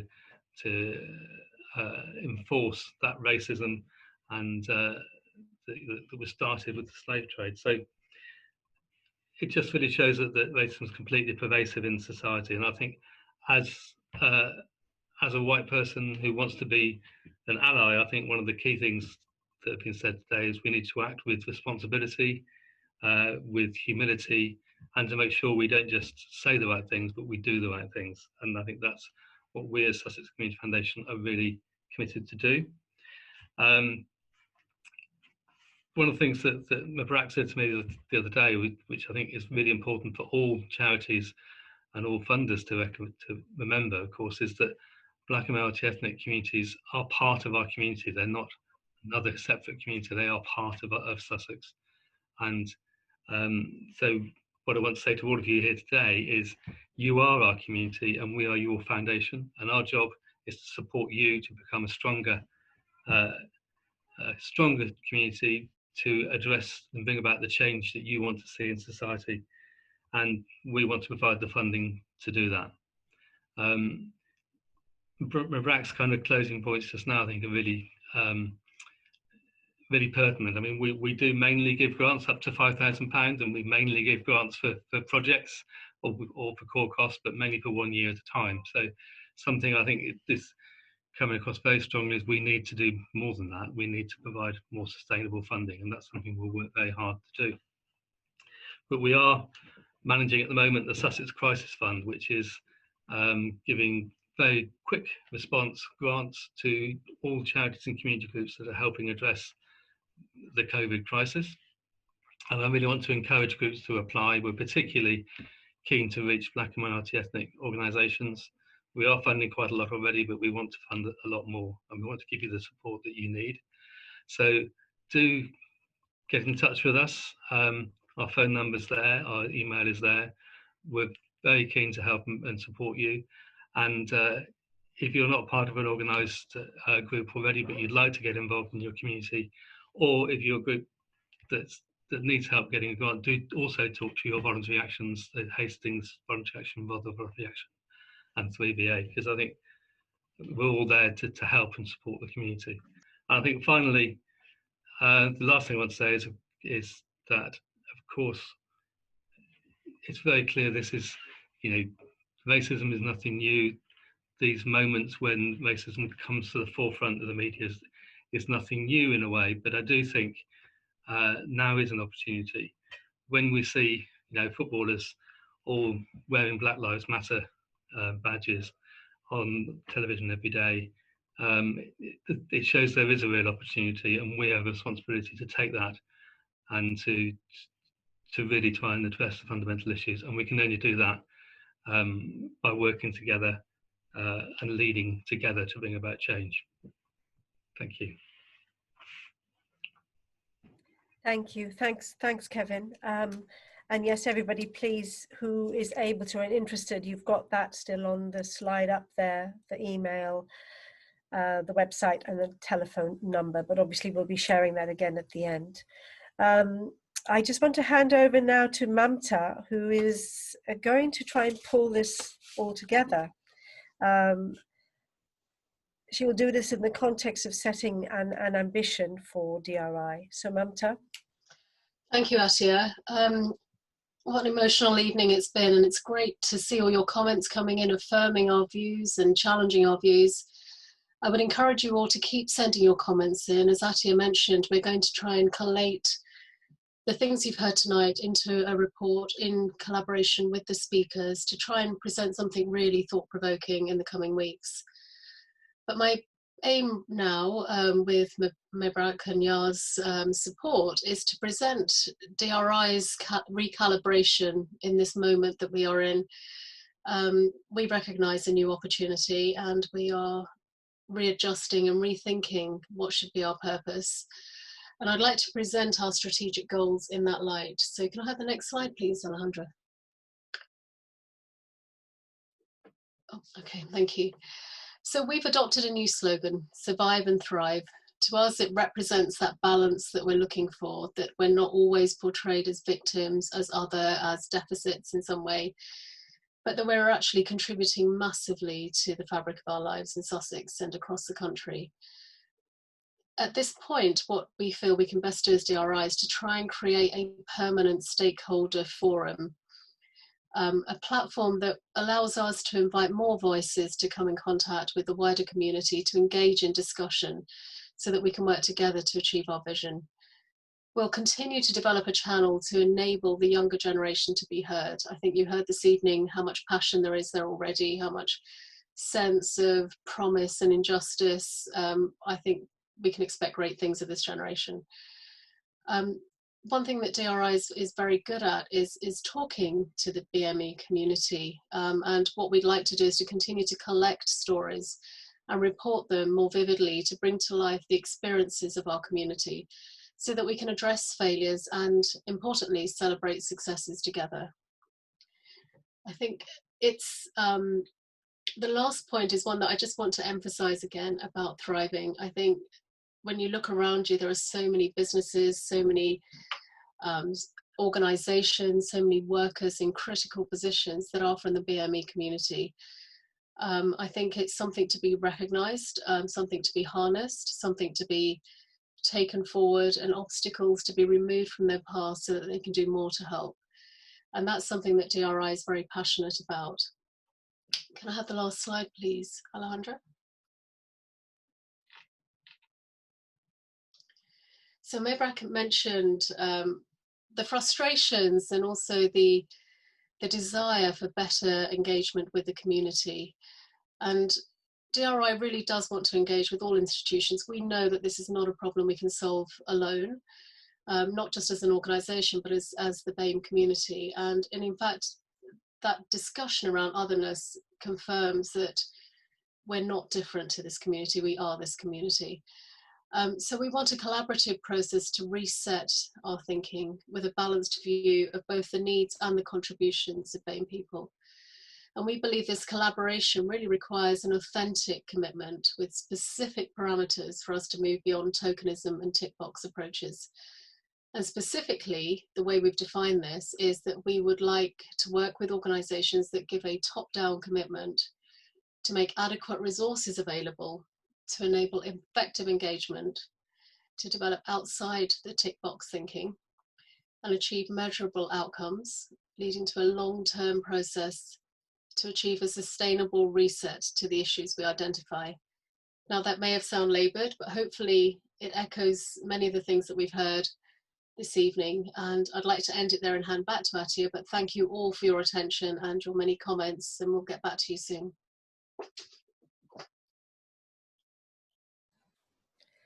Thank you. Thanks, Mamta.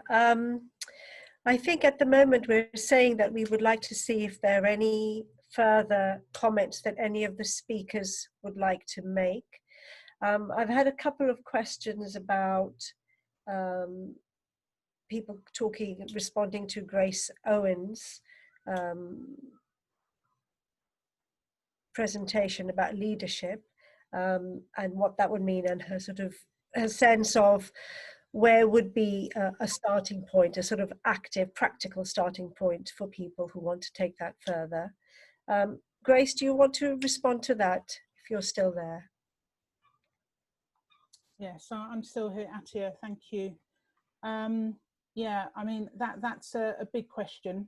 But I think if I could perhaps think about that on 3 levels, I think that the first level, for me, leadership really is about leading self and starting with ourselves. And I think each one of us really has an opportunity to keep learning about what is actually happening. There are many, many voices at the moment, many voices that are speaking and conveying all sorts of things. But I think we have to, as leaders, as individual leaders, we have to kind of sift through those voices and really look for the authentic voices, the people who are looking to find ways to move forward. And who are looking to collaborate. So I really echo what Mamta was saying in terms of DRI strategic goals. But something else that is really key is listening, which has also been mentioned. And what I haven't seen moving to the next level at an organisational level is really organisations who are actively creating listening spaces. So opportunities for people to be able to come and to speak into those spaces, and those spaces have to be safe spaces. You know, these are not spaces where the AME people are just pouring out their hearts and their souls and reliving the trauma that we're already reliving all of the time. But these are spaces, I think, where organisations really can encourage people to come and listen, to talk, to share together and to listen, and not necessarily with having any specific outcome. But I think just the opportunity to listen and to hear and to be with each other in those safe spaces actually is a catalyst for then action and behaviour change and so on. And then I think finally, in terms of institutionally, it's been mentioned already by some of the speakers, but we have to look at our systems and our processes. I personally have had a number of very challenging conversations with a number of people from different organisations, and I think that it's not enough for organisations to ask the AME people for their assistance and their help unless there is a strategic direction to this help and this assistance. So I think as BAME people, we don't want to be part of something that is temporary. And again, it comes back to sustainability. There has to be a strategic intention behind the ask. And I'll give you a very quick example of somebody who approached me and said, Grace, can you come and help us with A, B, C, D, and E? And I saw the email and I thought to myself, let me think about how I'm going to respond to that. And I decided, rather than just say yes, that I would ask them some questions. And they sent me the email 3 weeks ago and I have had no response. And so I think this is part of the challenge for institutions, is to really think through what is it that you are asking for, what is it that you are prepared to do to support and to resource and to put the infrastructure behind any action that needs to be taken forward. Thank you. I'm just thinking, as you were speaking, Grace, I've had Lou from Children's Services, Vicky Spencer-Hughes from Public Health, and also Stuart Gallimore as Director of Children's Services, all commenting and showing their commitment around ongoing engagement. So I really would like to make sure that we pick that up, and I think there definitely is that, stepping forward to think about those 3 things around collaboration, around change, but also accepting that there is a challenge. And I mean that challenge in the sense of we are challenged as institutions. We could carry on, and I'm just noting that we've got 10 minutes left, and I wanted to open it out to Josh, Aaron, and Sejal if they wanted to make any last minute comments, bearing in mind you only have 2 or 3 minutes, because then we will invite John Agard to close it. So Josh, Aaron and Sejal, since you are here and representing younger people's voices, younger professionals, as it was identified to be and clarified, do you have anything that you want to add? Oh, I don't know if you can hear me yet. Yeah. You can. Oh, this time. Okay, it's worked this time. I would just say that, you know, if these issues exist within your organisation, then you know it's your responsibility to ask the leaders of that organisation to do something about it. You know, it's their responsibility to make sure that everybody is trained and that everybody has an equal, you know, and safe place to work and progress in. So yeah. Can you guys hear me all right? Yes, go ahead, Aaron. Yeah, I think the only thing I want to add is that I think a sort of request to sort of the older generations is to keep on having the conversation with your kids. You know, most of my you know, education in these sort of subjects have come from my conversations with my mum, and you know, educating myself as well. So, but yeah, I think that's the sort of thing I would like to leave it with. And I'd just like to say, you know, well done to everyone involved in doing this today. It's been really, really great to be part of it. Thank you, Aaron. Thanks for all your hard work. Absolutely fantastic. Sejal, do you want to say anything before I ask John? Okay, well, I don't dare to presume to speak for my daughter, but she has just popped out. I'm really sorry. But the one thing she said as she was leaving is, do you think it made a difference? So I think that's a really great question to leave it on. Okay. I think one of the things we're saying is that the immediate difference is that there is commitment to ongoing engagement, and absolutely the county council and the NHS are committed to doing that. So we will definitely be working with you around doing something very soon, particularly considering that probably about 40, possibly 50 people weren't able to come on because we didn't realize it was going to be so big. Last words to John Agard, our very beloved John Agard, who we can claim as our very own East Sussex resident. So John, are you there? We would love to hear your words.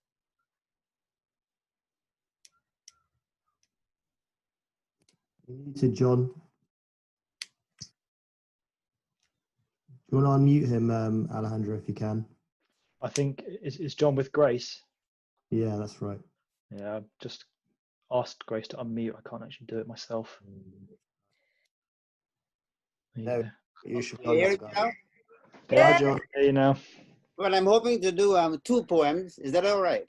Yes, please. But before that, I'll just say a few passing words. First of all, thank you to Mabrak for the invitation and for mobilizing this gathering of very heartfelt and thought-provoking presentations, which I couldn't dare attempt to summarize. But you know, as a poet, you may key into a single word that touches the crux of complexity. And the word that's buzzing in my head, a word which Dr. Yah used a number of times, is this simple word, interrogate. If what is happening today was a symphony, you can say that word is a leitmotif and various repetitions. Interrogate. It was good to see young voices like Aaron and Joshua. Aaron speaks of interrogating, by implication, the language of football commentary. Well, Aaron, I'm not a big football fan like you. I'm the old generation. We love our cricket. But let me give you an example. A West Indian fast bowler thundering down bowls a bouncer. A commentator says, "Ooh, that's a nasty one." An Australian, maybe let's say an English fast bowler thundering down bowls a bouncer. "Oh, that's a beauty." Very subtle. The West Indians bouncer is a nasty one. but the English fast bowler is a beauty. One of your speakers mentioned images. I haven't got time to go into that, but the way negative images are associated with darkness, this is a very, very deep, deep, deep issue. We are genuinely afraid of the dark. We can't get around that. It's a primeval thing. In the Bible, they speak of the darkness of sin. Unfortunately, these metaphors have been transformed to a race of people. A witch, Starhawk, I use the word witch deliberately, a pagan feminist, has a book called Dreaming the Dark, where we must embrace the dark. Look at the rich positiveness of the earth, the darkness that shelters a seed and gives birth to a tree, the darkness of night that brings us stars and brings us dreams. So there are some cultures where the darkness can be seen in a more positive celebratory light, even though we have this inner fear of the dark. I come back to the word interrogate. We need to interrogate the curriculum, as Dr. Ya rightly said. We need to interrogate language. You can run through the dictionary and look at words pertaining to black. I don't need to repeat this again and again. I've said it many times. Blacklisted, blackballed. In the old days, a black day meant a crash in the economy. Now you have a Black Friday and you can get cheap stuff on the internet. And in that interrogation process of history, I will take you back to a mind-blowing thing, discovery which I never knew in the Caribbean. Let us go to Darwin, because we're discussing the human species.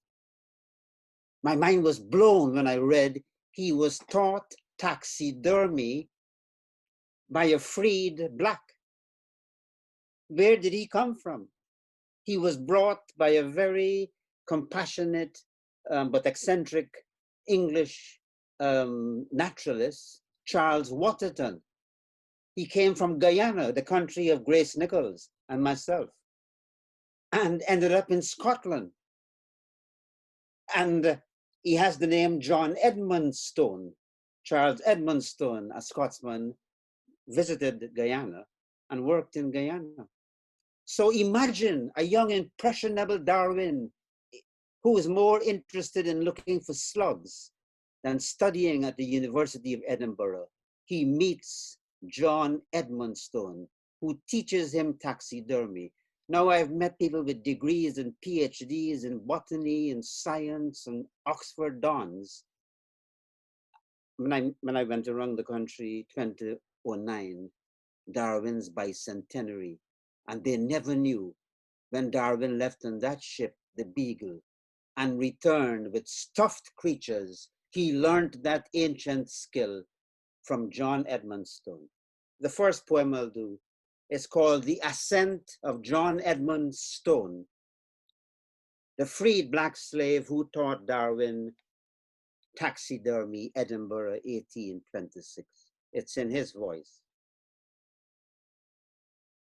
My name rings no bell in the airs of science, but footnotes know me well.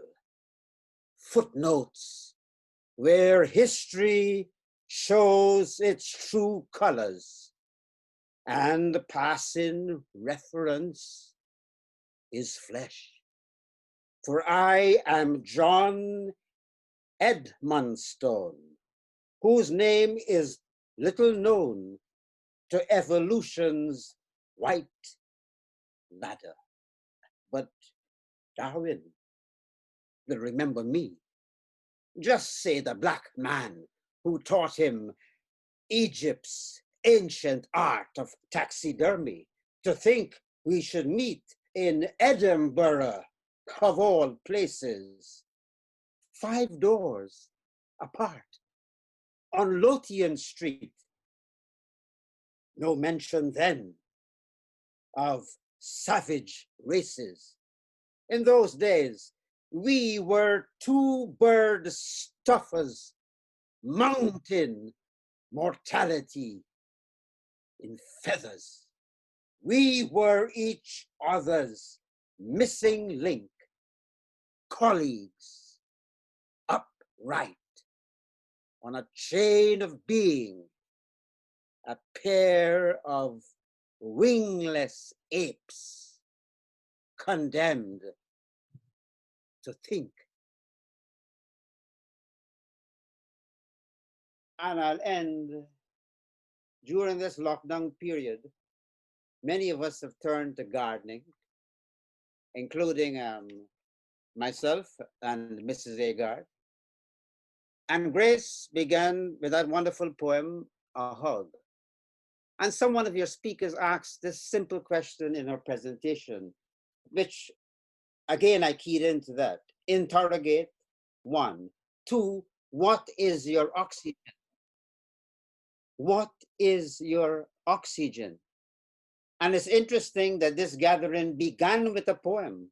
I know you are activists in the sense of people who get things done and go to committees and even risk your lives, take part in marches. That is unquestionably vital. But in asking that question, what is your oxygen?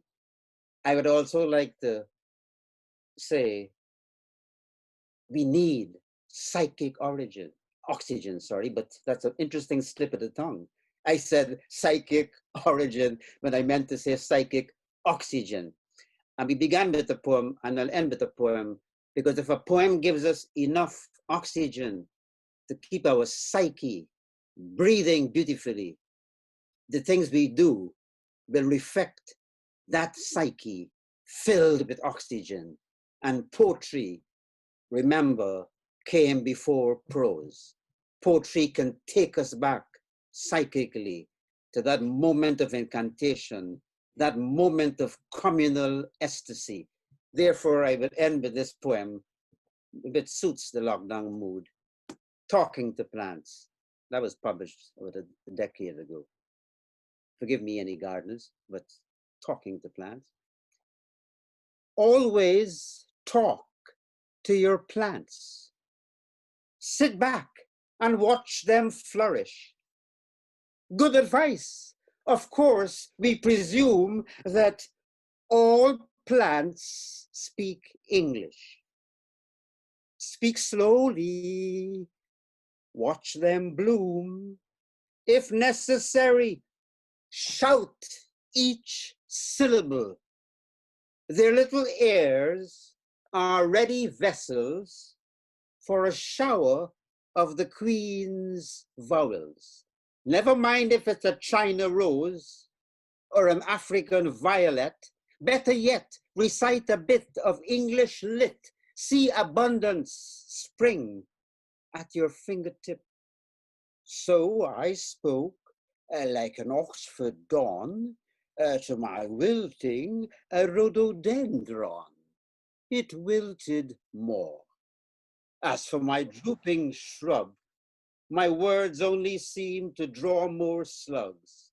Oh, plants, what is it that makes you grow? I watch my immigrant neighbors' patio with a sense of distant envy. Tell me, plants, must I address you in Punjabi? Thank you very much. One love.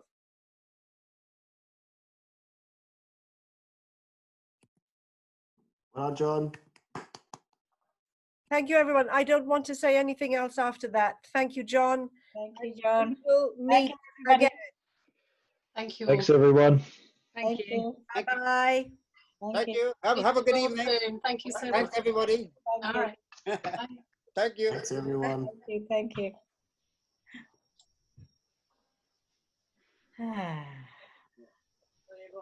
Hey, Mabrak.